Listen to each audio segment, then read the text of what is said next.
Hey everybody, this is Charles Camisasca, the founder of the e-commerce Boardroom.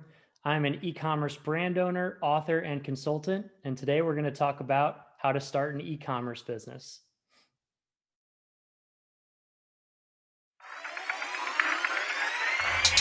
I won't be defined by your dreams, committed to my goals, yeah.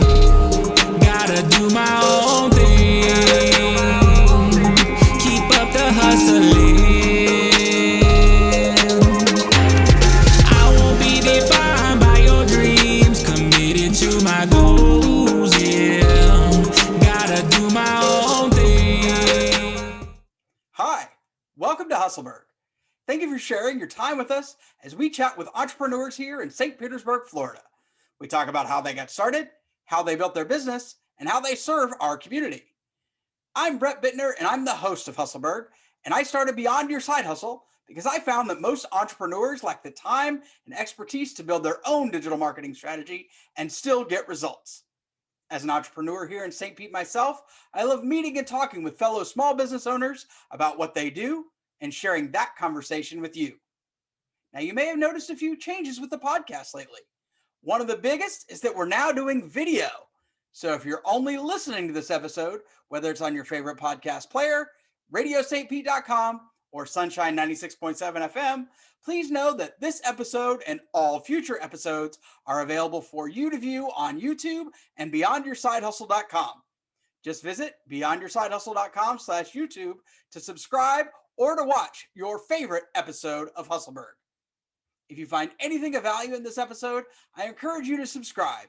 And if you would, also rate and review the episode as well, because it sends us the right signals to know how the conversations add value for you. Finally, if you're interested in being a guest in an upcoming episode and you own a small business here in St. Pete, let us know by visiting beyondyoursidehustle.com/podcast guest. So, Charles, why are you helping aspiring entrepreneurs build an e-commerce business? Yeah, well, first of all, thank you, Brett, for having me on your show. I am absolutely thrilled to be here for our conversation today. I think you and I share a passion for entrepreneurship and side hustling and marketing. So, first of all, I just want to say I'm excited to chat with you and sort of geek out about those topics for a little bit. Oh, me too. I love having these type of conversations. Very good. So, to answer your question, I think there are really two things that kind of fuel my passion for helping aspiring entrepreneurs to start an e-commerce business. For me, the first one really has to do with a little bit about my background and some personal stuff. So for me, I have always had this deep-seated desire to just build something, to start a business. And I just believe that there are other people out there like me, and I want to help those people. In fact, I started my first business, I remember, when I was 11 years old with a couple of friends. We had access to a golf course, as many mischievous 11-year-olds do in the state of Florida. And we would actually wade in the gator-infested ponds, scrounging for golf balls that misfortuned golfers had dunked into the water, of which there were many, I will add. So we cleaned them up. We found the good ones. We packed them into these old egg cartons that my mom was throwing out. And we set up a folding table on the 11th tee box of Wentworth Golf Club in Tarpon Springs, Florida. And we sold refurbished Pro V1s for $20 a dozen. So Nice. Still probably the best profit margin of any business I've started with, Sure. I think, $60 in revenue, $0 in costs. But also probably the most dangerous given the proximity to the alligators. So, but since then, my sort of passion and desire for entrepreneurship has only grown. And I just do have this belief that there are tons of people like me out there with that same passion. And the second thing that I mentioned there were two reasons really. The second is just some beliefs that I have about the internet, or you could call them misconceptions, I think. And there are three of those. The first is actually the internet is, relatively speaking, a new phenomenon. So it feels like this hyper well-established thing, I think, especially for millennials and later generation. generations, because it's really still changing and shaping the way that our society is structured, right? I'd say including and especially the world of business. Which brings me to the second misconception about the internet, or fact really about it that I've realized, is that it's commonly misused. Oh, for sure. Right? I mean, I think one of the huge, most unfortunate things about our time is that it seems like the primary function of the internet is entertainment. Right. Right? People use it for sharing memes and watching cat videos, is what I like to say. That's a little bit reductive, but that it gets the point across. But in reality, I think, Brett, what the internet is the greatest library of information that's ever been assembled. Right. And if we treat it as such, I think we can kind of change our perspective quite a bit. Which takes me to, again, the third fact about the internet. It's that it has absolutely leveled the entrepreneurial playing field. And this just excites me, right? I mean, no longer do you need a loan to open a brick and mortar storefront. You don't need a big budget. You don't need any connections. You don't need anything besides a Wi-Fi connection to start a business. You don't even need a technology background anymore with some of the turnkey tools that are out there. So I get amped when I talk about this stuff. So sorry, this is a little long-winded. No, it's all right. But I think, like I mentioned, the combination of my background, my love for entrepreneurship, and the way that I view the internet and some of the tools that are out there that can help entrepreneurs, that's what's inspired me to start this business that really seeks the goal of helping other entrepreneurs. Now, I think everybody that's a part of the Husselburg community, I think anybody who is on social media whatsoever has probably come across the so-called e-commerce expert promoting themselves on social media. Mm-hmm. How is e-commerce boardroom different from those kind of, I'm just going to go out and name it. They're kind of shysters. They're just trying to get you to sign up for their course. They don't really offer you anything of value in return, because so much of what you can find that they have is already available to you, and what you accurately described, one of the greatest repositories of information that the world has ever seen. So how's the e-commerce boardroom different from kind of that reputation that a lot of people in your field have? I am so glad you asked this question, Brett, because it's so true with this picture that you're describing. I have a real pet peeve about this. It's this tendency, right, for random people to create this beautiful landing page online, right? They call themselves an expert. They make these outlandish claims of easily obtained riches for everybody. And then they proceed to sell you a ticket to their masterclass for $2,997 or what have you. Of course, right? It's crazy. So I see these internet marketing gurus or experts or whatever you want to call them, and they bug me because I view them as super disingenuous. Like you mentioned, all of that information, or most of the information they offer, is available for free online if you just know how to search for it. Yep. So I agree with you 100%. But what sets my business, what sets the e-commerce boardroom apart? I think there are, again, kind of three areas that set us apart. The first is the background of the team and the sort of business acumen that's there. First of all, on my end, I received a bachelor's in accounting from the University of Notre Dame in 2015.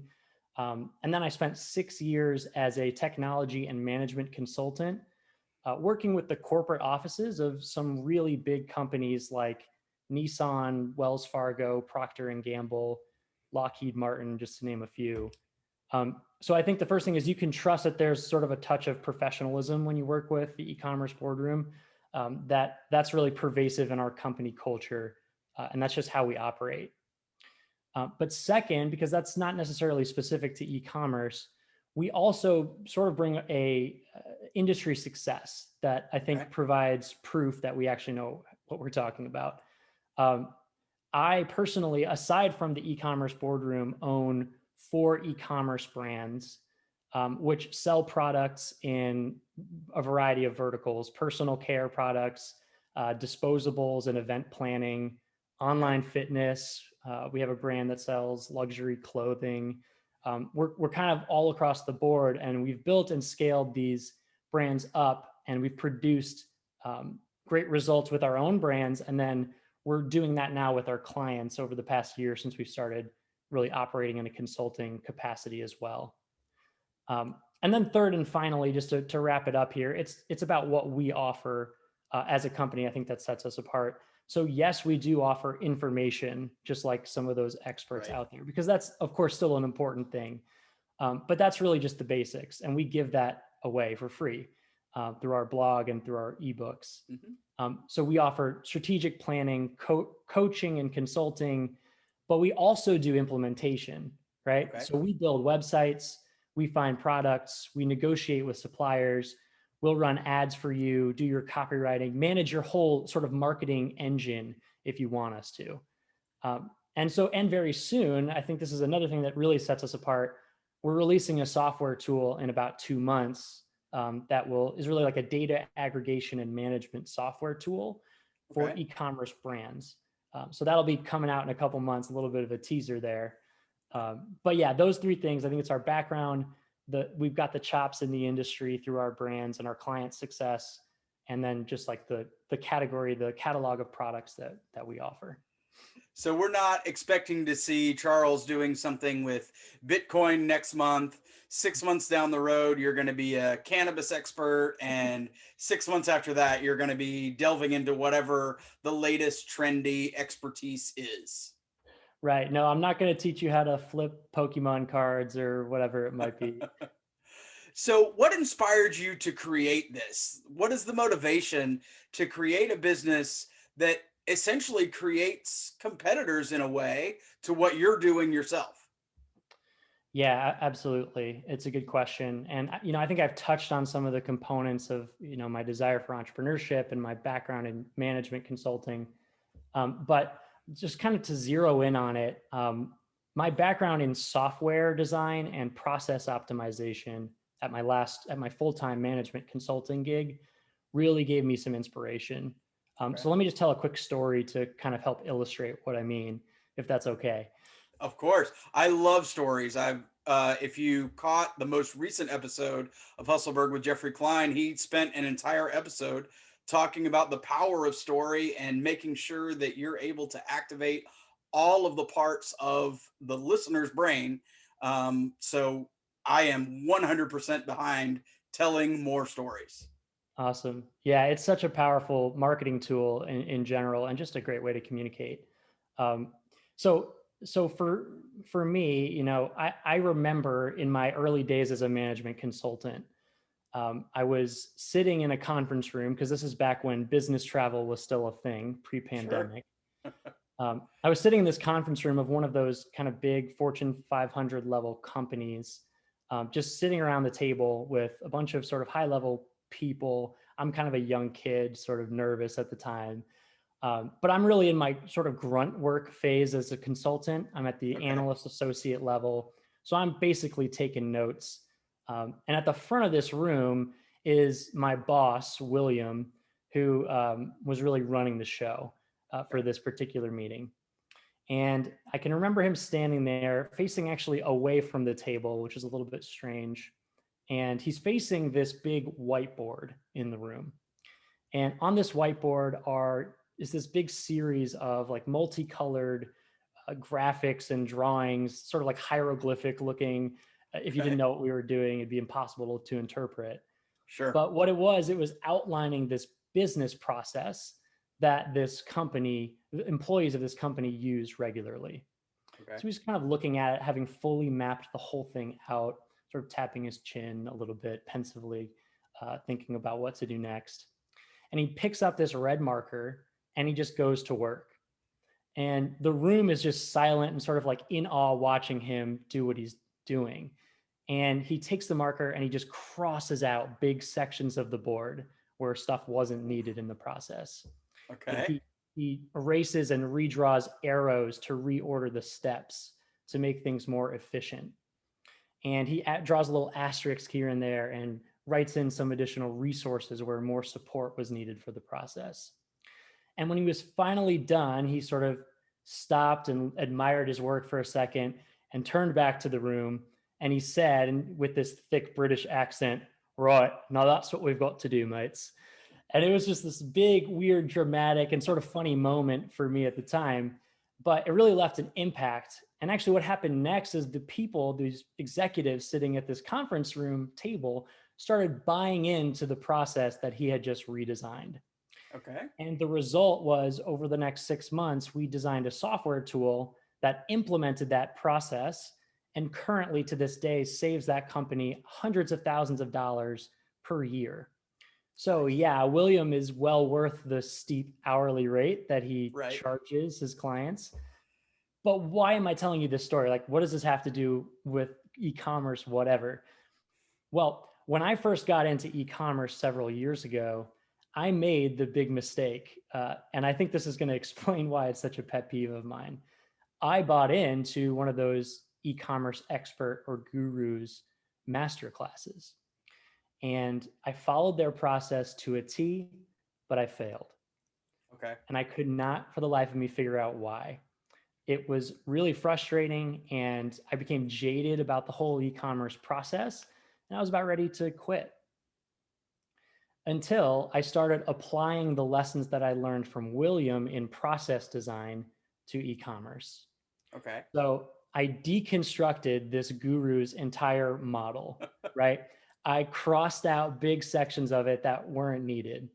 I reordered different steps in the process of launching my business to make them more efficient. And I added in little bits of resources here and there. And when I had finished that, when the dust had settled, what I had was this totally redesigned framework, conceptual framework for starting an e-commerce business. Okay. It's called the 5 Fundamental Questions, and it's the subject that I used to write my book, and it's just like the main teaching content of the e-commerce boardroom. It's sort of the main pillar of the way we teach e-commerce.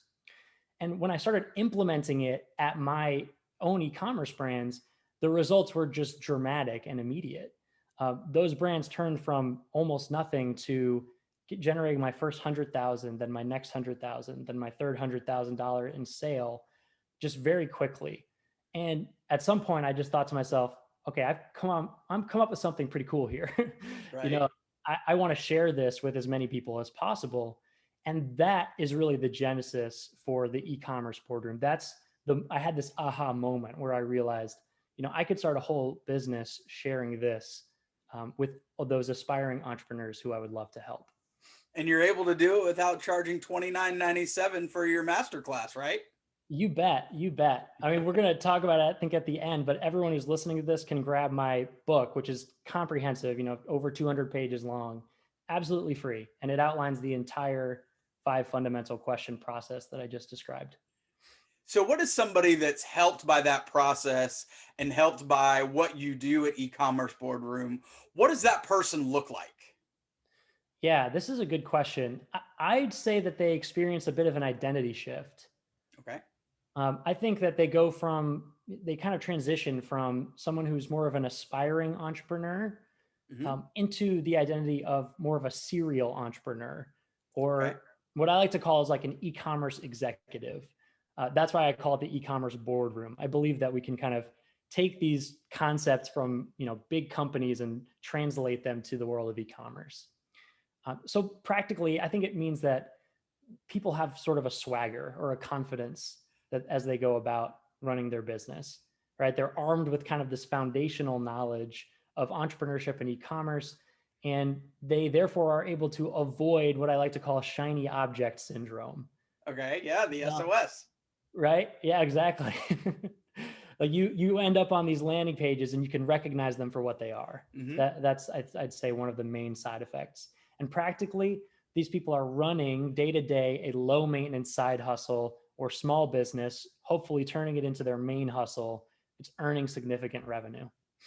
So you're really helping folks step out of that 9-to-5 with their first foray into entrepreneurship in a kind of a low barrier to entry way, and giving them a taste of what could be when it comes to e-commerce.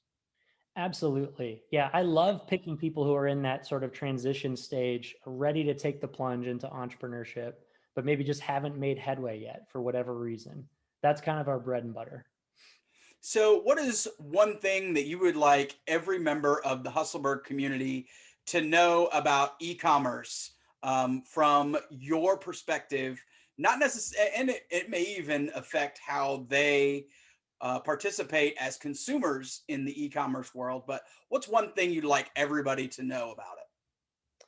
Yeah, absolutely. I want everyone listening to know that e-commerce is a learnable, repeatable process. Okay. It's a bit like learning to change a tire or perform CPR, make an omelet, whatever sort of analogy or metaphor you want. It's, you don't come out of the womb knowing how to do these things, but they are learnable, right? Sure. E-commerce is the same way. The 5 fundamental question framework that I mentioned was designed specifically to demystify the entire e-commerce process and dispel some myths and just make that whole thing, give you clarity as you seek to do it. You don't need to rely on some ingenious, inventive idea to start a business. If you don't know what product to sell, you're okay. You're doing fine. That's part of the process. I think people sometimes get hung up on that. They think, oh, gee, I would love to start a business, but don't know Right. what to sell. That's Sure. okay. You can learn how to find out what to sell. It's all a part of it. Like I said, all you need is a Wi-Fi connection and a willingness to work your butt off. That's it. Now, what would you say is the most important lesson that you've learned thus far with your business? I'm not sure how many episodes of Hustleburg you've listened to. I know the Hustleburg community knows that I'm not looking at lessons in a traditional way. I'm really looking at what other people would describe as failures. I like to look at it as I've kind of in a Thomas Edison kind of way. I didn't fail. I just learned 10,000 ways that this wouldn't work. So, what's the most important lesson that you've learned thus far with e-commerce boardroom or any of the brands that you've created using your framework? It's this. You can't do it all yourself. Oh yeah. It's you could say it another way, the importance of outsourcing or working on your business and not for your business. I'm a bit of if you want to get it done right, you do it yourself kind of guy, Sure. by nature at least. And so learning to trust others with my baby, with my business was a tough Right. pill to swallow for me. But the truth is that other people are a lot better than me at certain core pieces of my business. Sure. And it takes a little bit of swallowing your pride, I think, to get to that point. But you'll experience that, if you're facing a bottleneck in your business and you can't figure out what it is, it's a good chance it's you. So if you can remove yourself, outsource whatever pieces it happen to be for you. For me, creating graphics, doing search engine optimization, software development and coding. These are all things that I have rudimentary skills, so I can Right. get by on my own. But once I outsourced these things, I started to see true growth and real business viability, I would say. Okay. Now, what are some of the most inspiring things that you've had an opportunity to work on with the community, with the e-commerce community, with the communities here in Pinellas County? Just something that's been inspiring that you've had the opportunity to work on. Yeah, absolutely. My business, as you know, is all online. I'm on the move a lot. I haven't actually done much in the local area. I would love to Okay. do that. If anyone's listening and wants to connect, we should. Sure. But in my own community with the e-commerce boardroom, I just get inspired working with small businesses and hearing their stories and watching people change, watching that transformation from the time that I meet you to the time that, our second, third meeting with each other and just seeing where things go. I recently did a 6-week long boot camp where I taught about 10 entrepreneurs my framework that I mentioned before. Okay. And I got to see many of them actually start their business throughout that 6-week boot camp. Nice. And it was just awesome. Others already had a business and we just helped them grow a little bit. One example, one of my clients is named Estelle. She owns a company called My Book. She creates personalized, customized early reader books for young children who are just learning to read and maybe overcoming things like dyslexia or other reading difficulties. Okay. So just an inspiring business. She really dealt with some of those problems in her own life and with her own children. She has a great story, and it's been an honor to really help her business grow. So things like that, I love that stuff. So in your wildest dreams, where is it that you want to take e-commerce boardroom? You said you're still doing the management consulting as the full-time job. This is sort of the side hustle that, you've been working on. Where is it that you want to take it, and what are you doing to get there? Yeah, absolutely. This is now occupying the vast majority of my time, which is Okay. great. I was able to quit the management consulting job. Oh, nice. I Okay. do it. That is almost my side hustle now. I do some consulting work, freelance on the side. Um, Got it. but but here at the e-commerce boardroom, yeah, this is the vision, is to build this more and more. And for us, software as a service is a huge part of our future. I Okay. mentioned we're creating the boardroom app. But ultimately, our vision is to create a huge network of small businesses that grew up on this 5-question framework that I mentioned, and who used Okay. our software tool and actively use it to help them absolutely kill it in e-commerce. That's where we're heading. The biggest goal is just helping as many as possible to go Okay. from entrepreneurially interested to entrepreneurially thriving. Got it. That's sort of what I want to do. All right. So how much would you say that you're working in the day-to-day of your business with e-commerce boardroom versus how much you're working on your business to develop and get you where you want to be at the end of the day with e-commerce boardroom? Absolutely. Like I mentioned, I'm a bit of a control freak, so it's tough for me to not want to be in the weeds on every little thing that's going on. Sure. But each day I make a conscious effort to be working more and more on it than in it. I like the way you phrase that, by the way. So I have now a team of developers who are working on the software tool for me. I just provide kind of oversight over that. Um, Okay. Search engine optimization is totally outsourced now. I used to do that all myself, and it was just a time killer. Sure. Um, and I work with kind of a network of freelancers for some of the other minor content creation stuff. Okay. Fiverr and Upwork are fantastic, resources for doing that. So now, for my time that I spend on the business, I spend most of my time working with strategic partnerships, connecting with people like you who are Right. working with entrepreneurs all the time, and just working to grow our reach so we can help as many people as possible.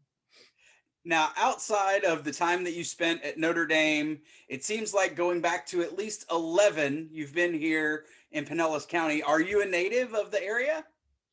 Yeah, I grew up in Tarpon Springs, Okay. but I moved off for college and spent almost 10 years in the Midwest. All So I right. was I was in Indiana for 4 years, and then Chicago for about 5 years after that. Now, when you aren't working, what are your favorite things to do in and around town? Specifically, the St. Pete side of the bay. Ooh, yeah, I do get over to St. Pete on occasion. I was just over there last weekend with my family to see the Van Gogh exhibit at the Dali Museum. Oh yeah. That's a spectacular museum. We had a great time there. Not too long before that, I was out with some friends at the Green Bench Brewing Company. Oh, That's a love pretty Green good Bench. spot. Yeah, yeah. Those are It's my like, two answers there. all right. Well, it looks like you were already looking ahead with a crystal ball as to my next question, which is, what are some of your favorite local businesses that you like to support? Obviously, the Dali Museum is world class. Green Bench is in the same class when it comes to the beer and the atmosphere that they've created there right on Baum Avenue, right there at Central. So what are some of the other favorites that you have that are local businesses that you want to make sure get a shout out today?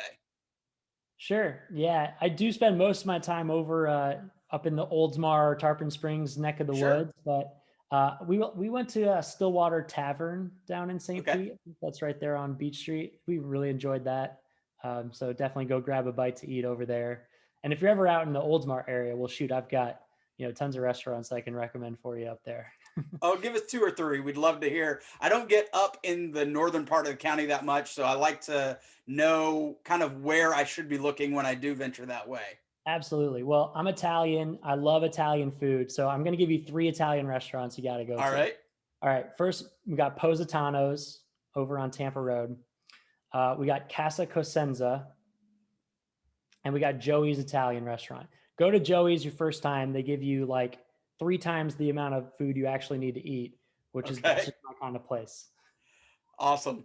Are there any upcoming events or activities? Do you have another boot camp upcoming that you want to make sure that the Hustleburg community is aware of and have on their calendars here for 2021? Yeah, no live events necessarily, Okay. but it's possible we do another boot camp in the near future. We are going on kind of a podcast tour to talk about the book, as you maybe already are aware. So you could sign up for our newsletter and kind of follow us along the internet as we go around, popping up on different podcasts. But yeah, we have a lot of exciting things coming up, digitally speaking. So speaking of, where can we sign up for that newsletter to know what's going on? Where can we find out more about what you offer, and where can we connect with you? We're looking for websites, landing pages, social media handles, all of that. And of course, as always, if you're watching and or listening and you don't have a chance to write it down, don't worry. It's in the show notes, whether you see it on YouTube or at the beyondyoursidehustle.com/ecommerce boardroom. It will be in those places, or if you're just listening on your favorite podcast player, check out those notes. All of these will be there available for you to connect with Charles. Absolutely. Thanks, Brett. So first of all, for those people who want to check out our book, like I mentioned, it outlines in just over 200 pages, so it's really comprehensive.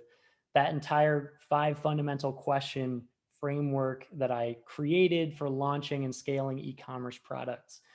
That's my number 1 recommendation. Go download it. It's totally free, and it could change your life. Okay. It's www.5qbook.com/Brett. That's the number 5qbook.com/Brett. We made you guys a special landing page just for the Husselburg podcast. So, so definitely go check that out. Our main site is ecomboardroom.com. Ecom with 2 M's, boardroom.com. Other than that, you can go find us on Instagram and Facebook at Ecom Boardroom. Awesome. Charles, I really appreciate you taking the time to talk with us and share with the Hustleburg community what you're doing to help find those entrepreneurial curious and make them full-fledged, thriving entrepreneurs. Terrific. Thanks, Brett. Really appreciate you having me on. Hey, you did it. You've just listened to Hustleburg. Hustleburg is produced by Beyond Your Side Hustle, where we help you craft an awesome strategy for your business and build a community that supports you today and in the future. We help budding entrepreneurs go beyond their side hustle and into the business they're dreaming of. If we provided you with something valuable with this podcast, please take a moment to subscribe, rate, and review on your favorite podcast player, especially you Apple Podcast listeners. This is something that only takes a few seconds that will help us shine the spotlight on all the great businesses St. Pete has to offer and grow our community. Speaking of great businesses here in St. Pete, if you're a small business owner here and you'd like to share the story of your business with the Hustleburg community, please let us know by visiting beyondyoursidehustle.com/podcast guest. Did you know that at Beyond Your Side Hustle, we're helping small business owners reach ideal engagement on any social media platform with a free 3-week training by email? It's available for you at beyondyoursidehustle.com/3weeks. You can also find a link for it in the show notes. Start right now to learn how you can fix your feed to serve you, start engaging on social the right way, and create a community around you and your business. The opening music in this episode is Defining Your Dreams by my friend Rhymer Educator. I encourage you to check him out on Spotify, iTunes, or wherever you listen to great music. Thanks so much for listening, and we look forward to sharing with you how we do business in the Burg.